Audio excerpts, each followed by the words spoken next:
محمد خير الورى من جاءنا مباشرا شوقي للخير لبشر الياسمي للياتهر المصطفى من مندور أطهر المنطهر يزداد شوقي كلما أيان دراك بنيا ماما. أعوذ بالله من الشيطان الرجيم. بسم الله الرحمن الرحيم. اللهم صل على محمد وعلى آل محمد كما صليت على إبراهيم وعلى آل إبراهيم وبارك على محمد وعلى آل محمد كما باركت على إبراهيم وعلى آل إبراهيم في العالمين إنك حميد مجيد. وبعد السلام عليكم ورحمة الله تعالى وبركاته. السلام عليكم تغنيني الله سبحانه وتعالى فكبا شيطان تورما ولا دمنا فلك دمنا أم دمنا الله سبحانه وتعالى تكبر كما نمبر لا مسلك لكربك صلى الله عليه وسلم أمسلك أسوما سلمونغا كسلك أجنان زلمونغا كسلك مؤمن بلجلك مامن دكورا لكرب الله صلى الله عليه وسلم أكديننا نمبر لا مفولدي السلام تشما أنا مسماما السلام هو أمي دكوينا في أكان من دكوي مبارين الله سبحانه وتعالى كان يعملو على كسبتي عملو على كبارين الله سبحانه وتعالى يدني النباري. هذه هي الجلسة السابعة لأخيكم عبد الله ولا محمد الأمين كنت فوق منبر الفقه المالكي نيني سكي ولف لناي أدنجي أنا بالمكي عبد الله كنت منبر الفقه المالكي سانفي دين كلام لو كوروكونو السلام عليكم منديو كرنغار لينا مالك بن انس كالانديو كاجيرا لا ني دوكما كولي ني رك ني ميني كونغو اني ميندو بي انا alaka la diri la دوكما كولي مي لابان تشوكومي الدين ان شاء الله تعالى دين تاسرا كورو ودي لا اله الا الله ايوا دو انفيا ودي ينجيري توتيكي كلا اله الا الله دو اكونو ودي كرا كلامبلو فولو ييا وان شاء الله تعالى حليبي ودي بسينا alaka la diri la nji kan alala obito sena insha Allah kada akebauka aywa ikhlasuka kada annabauka chesrika nango maliku bona anasi imam darul hijrati kodo almam maliki almam ba manani mi ni don shido baw jigi chenyena ula don baw jigi chenyena ko donina nu ye alakra sallallahu alaihi wasallam ka dina kal fawma fo maraqiti ko almujma'u al-yawma alayhi al-arba'a وقفوا غيرهم جميع ما نأى كدون بو بيناكا المنبا ماناني كوكا تاسرا بسيكا ماسي ألما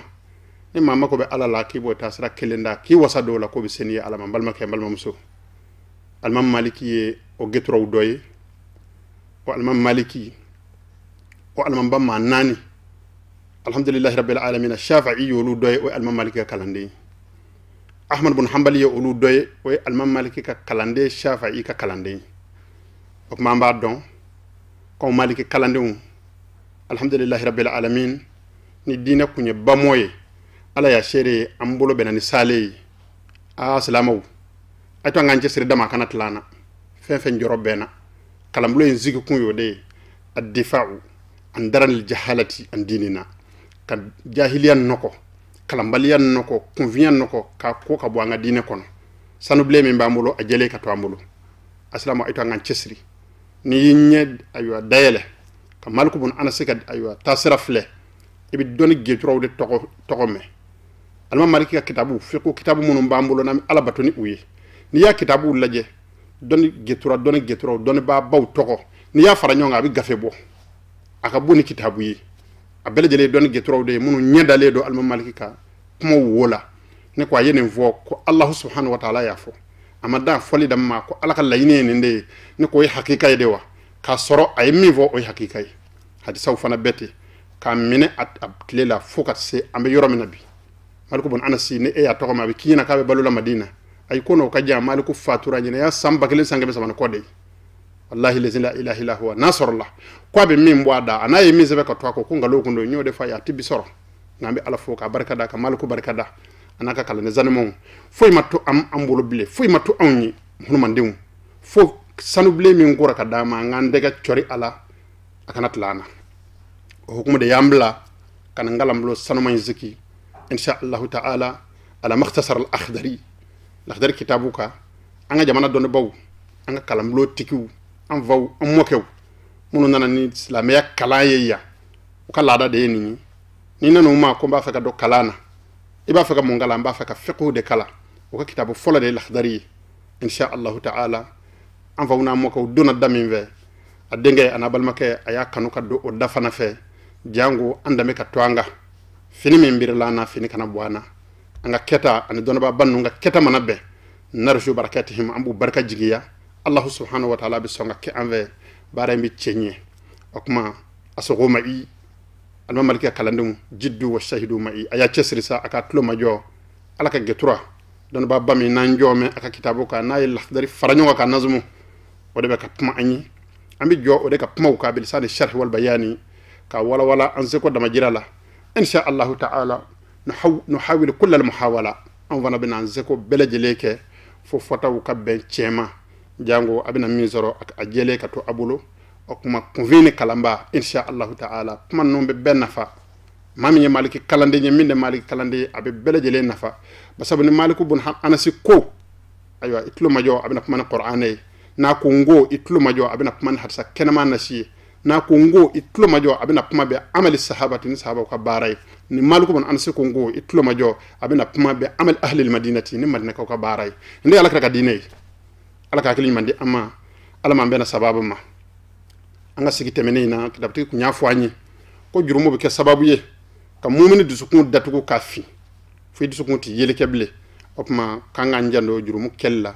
kona ye jurumu na Allah subhanahu wa ta'ala latigera nga ne jarabi bolanga nan jene na ko anga seka ngo jona nda ko jurumu ye fenjugo ala kangi shama ayo opma mi fa dalilu fi qawlihi dhalika dalu jele ako opma na qur'an na sura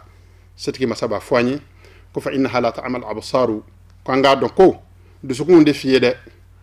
ko nyen ya yo nyena yelu te fiyede nyekse mun ba ko lowla ko lu te fiyede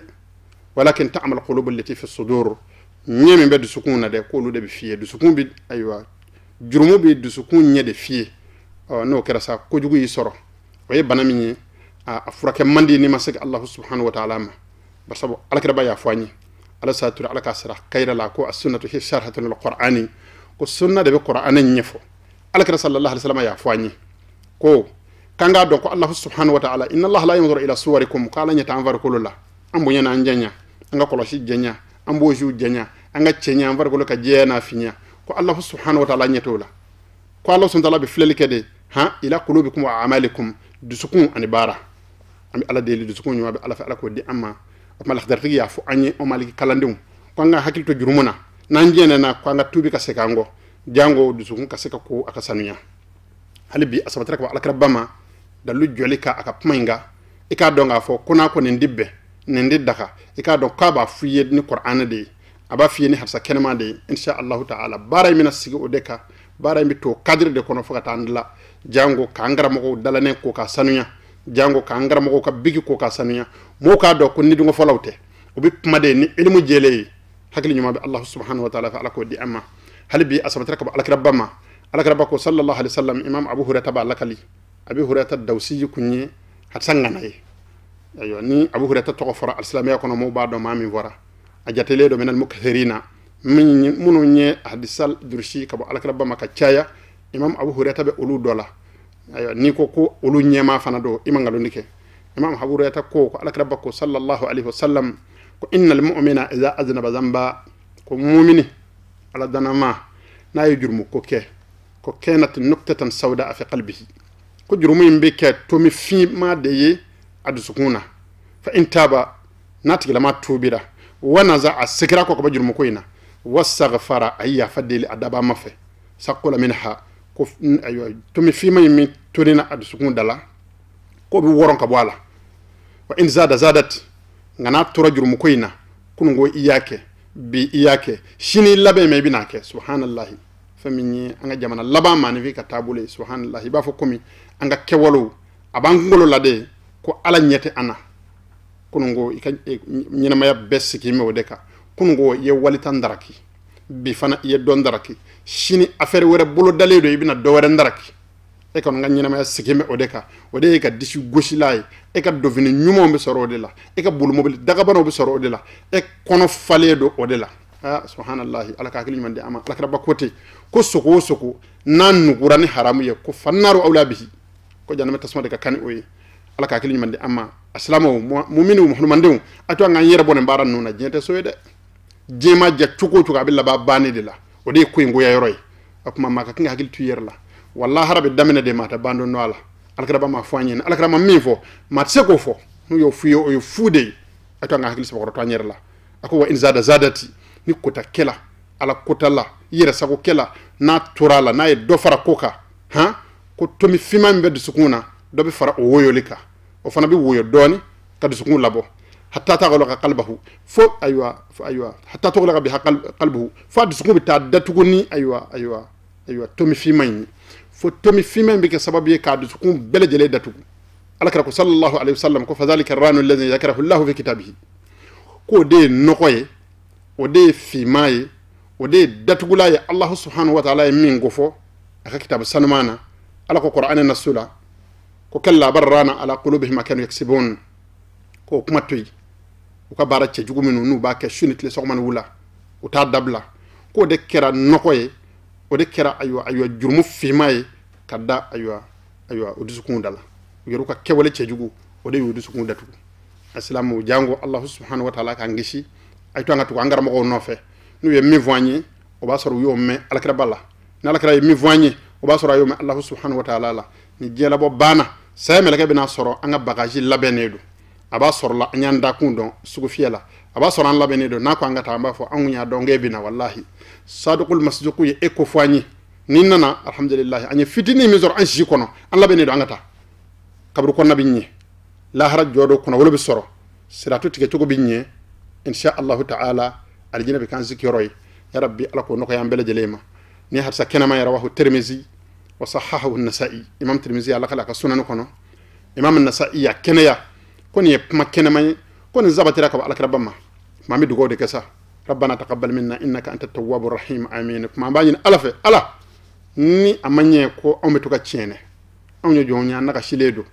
anna fume na manye ko ambeto ka chene kuma ambe jurumu ya fade nyine e alafe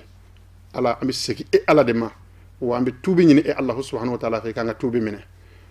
shara al muallif rahimahullahu ta'ala sisangoni lakhdar tiki Allah subhanahu wa ta'ala ka getura ala al maliki na ka kala non demeni minni al mul jazairi algeri kawka karamo ke mamina nayeni kuma nyebla man non fo naka bigi dalane tamana nenu kuma nyebla man non nya tlale sisangoni niya dondoy kabakola niya dondoy alkira cikuna o jumeñi ni salama ko la ilaha illallah muhammadur rasulullah sallallahu alaihi wasallam ni kale man yakinera ni kala salamay mu nyinne do fessa iduna tomina yira ke tonde ndoy i jogo ke tondo njoko yi idaba ma ya nyini sisangoni iki jogo yelema ka ke Allah subhanahu wa ta'ala sakoy yira kum masiri jogo nyumanya bloki du kana alakala satuma nyini ngala de ko muhammadu era cikunye munyi akobo isuna muhammadu cirali o tammima makarim al akhlaqi ngana jogo boko jogo baya dafa mamina na ya donc ko silameya ngera silameya ko damati ma sa aljinema faka sorla Allah subhanahu wa ta'ala jogo nyumanya mi nyini fa yi sedo o sena sabaralla wa sayade yo sabra bo isena ino jogo nyuma tara alama mamina na hakili ya sama na hakili yoye shar'a rahimahullahu ta'ala alaka geturaddona fi adabil islami silameya jokula ni kara silamay kak ngay jogo ke cogodi sisa ngoni ni ya dondoy olay tluma jow aslama ci alislam muso qala an-nazim rahimahullahu Allah subhanahu wa ta'ala ka getura alaka hina ala ako wal hifz lil lisan an sarihi fuhshin wa an kulli kalimin qabih ko ni imanye ki ka silamaya sabatira la ilaha illallah fuara o kafe fana yeddu sukun fana sama ka nyish alama ka Allah subhanahu wa ta'ala nyini naka baraw noye limaniya kenera sisa ngone wal hifz lil lisani kiki dalane tanga an sarihi fuhshi ka bo macca jugu folima kana macca jugu fo fiu assalamu macca jugu haramu ye mo man nani ma ko man nani man nyuma vo ala kani dalane ke ka moko duci kani dalane ke ka cena muso fara kani dalane ke ka aywa karamo naka kala ne vara dalane kolashi kana ke ka muhul madun aywa yo mangu tu cien inde nyinne do al-islam nyuma kelengele na bela jele fe ako wa kullu kalimin qabihi fe fe ndoko ma kuma kanafo ni kuma seri ma choko choko ijija ka nyuma voilà ni ta aywa fendomina idade ola ako wa imanu talaq wa intihari muslimin aw ihanihi bi'ari ako choko kele do kokura mbalma ke mbalma muso kanga hagil sa ko to anyere la na manye ko ngara islamawi ko alakira sallallahu alaihi wasallam wa nadi ko nga hagil to anyere la ko nga aywa muso blakkaleni ko ngo dabla la rabu ka tabulo kunyi folo halu sikile mberu kuna halu sigile teida kuna koni fitini manake nene ninge walma nene nguma yivo muso blaledo nene chenye muso blaledo nene de chenye muso blame nende kunyu ka tabule muso de kunyu ka tlonga yoray allah subhanahu wa ta'ala arsala muso bunye muso te makat tlonga yoray allah subhanahu wa ta'ala horoma bamindi arsala muso ma ku ke nyina ma jidi lay ku ke cengana belejele cepma belejele bawye allah subhanahu wa ta'ala ko alakra ku ladi ko fuye ko muso yene allah subhanahu wa ta'ala ka jom yene ala yu bunye ko muso te tlonga yoray ku bi kalene bade mi ngaw muso blalila kon allah subhanahu wa ta'ala fe ko te ko ni haramu ku ga dabla wonte hari muslimi yaktati ko baliku ahramune do aka silame do dogoya aw ihanihi bi ari wal makafiya ni lebuye ka lebu kuma fu ama anyena wal ma kofe ka lagoshini ay min sabbi aw takhfifihi limani'i jami'iha fi ghairi haqqin shar'i silame nanni ko haramuye arsalame che al-islamu so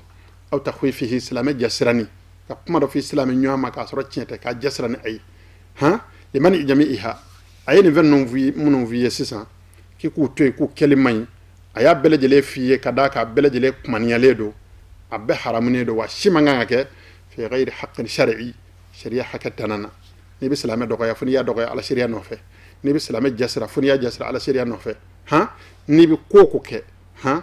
ke wala gelena islame nywana funi ya kala ala no fe kitab tiga layni munye ni baytu nununa yani wajibun ala al mukallafi akala yini de wajibi ale do balikuka achema ana musuma بعد تمسكه بكلمة التوحيد أكليكو ككلمة التوحيد منه لا إله إلا الله فوليكو السر ليكو أدسكونا مع توفر شروطها عشرت دكينيكو أن يتخلق ويتحلى بأخلاق الإسلامي أكاجوكو كإسلامية جوكوي أكاجركم مسيرين إسلامية جوكو بوي وهي أن يزم لسانه عن الكلام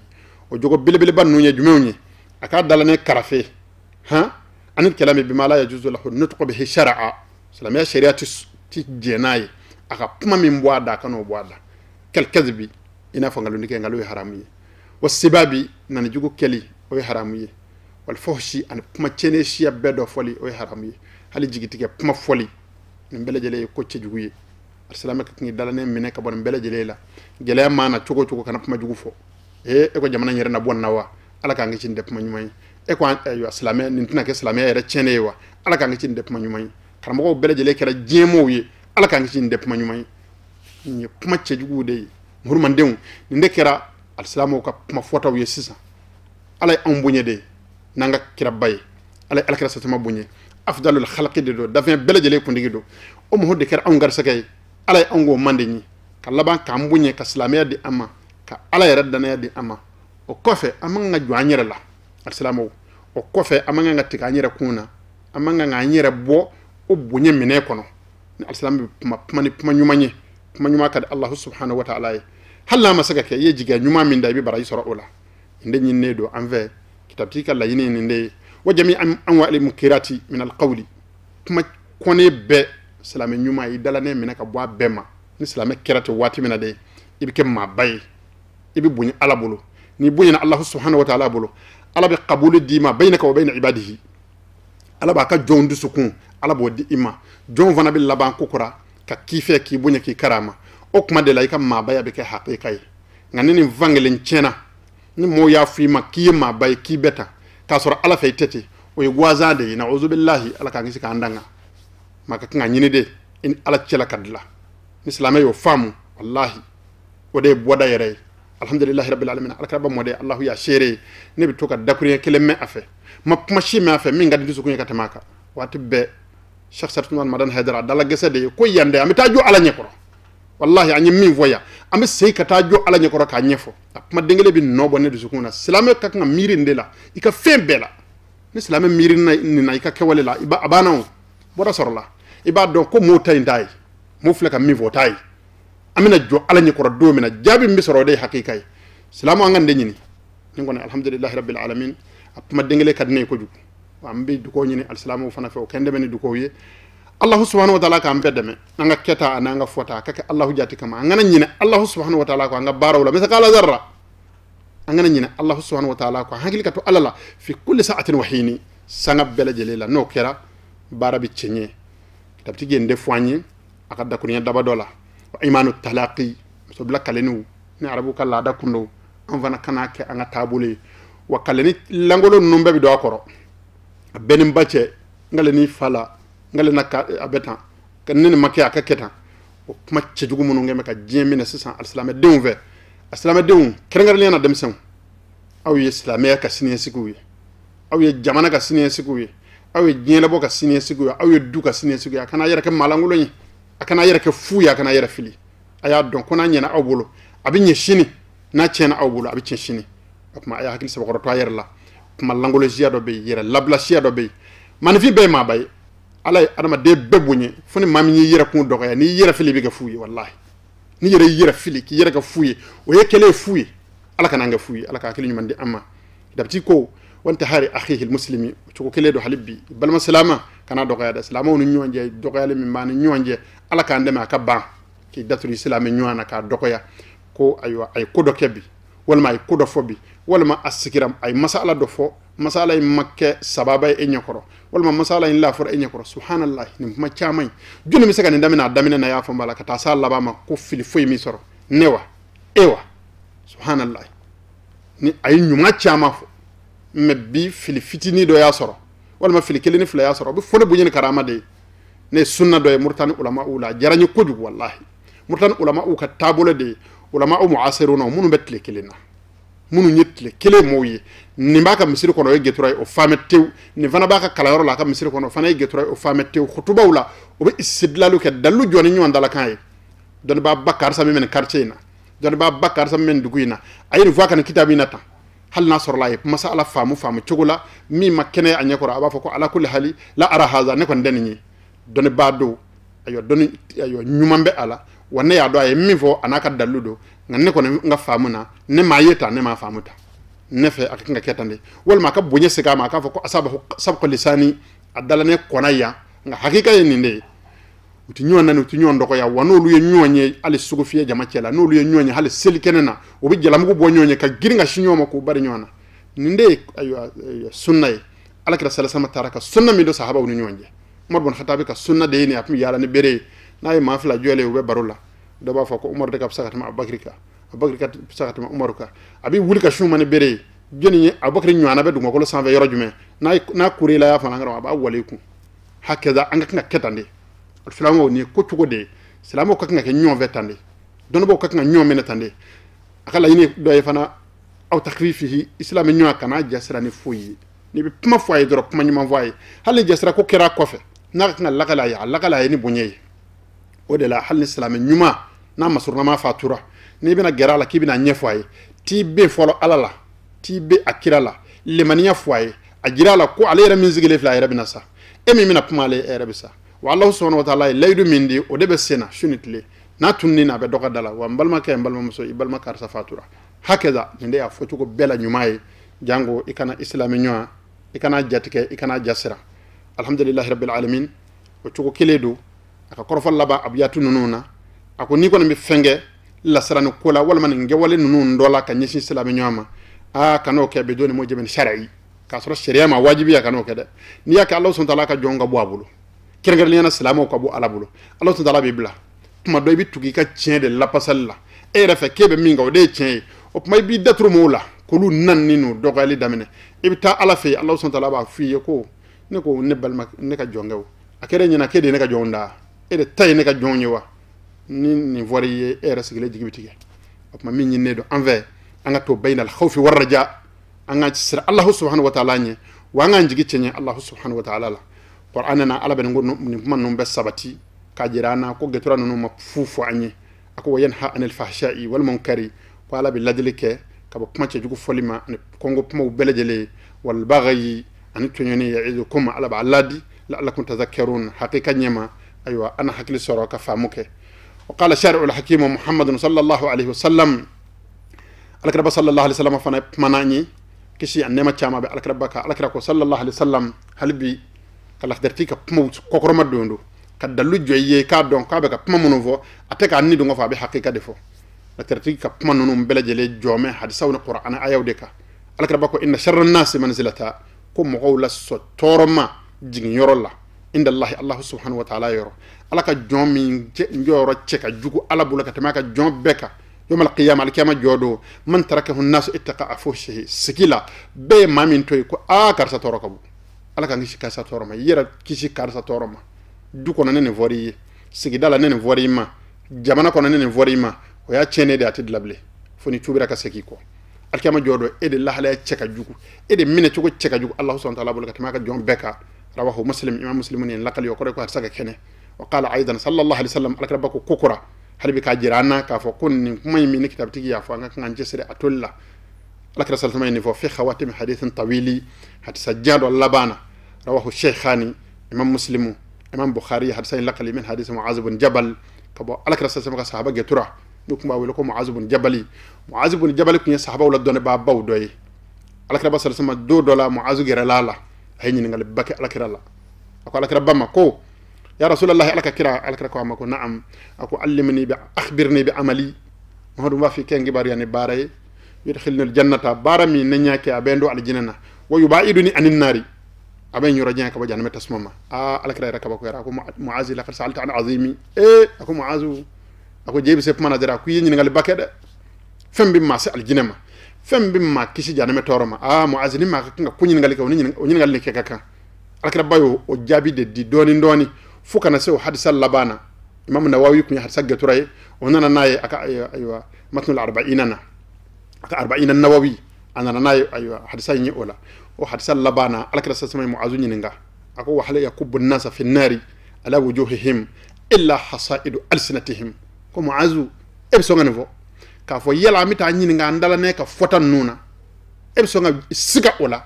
مومي مو بيري جانمي تسمانا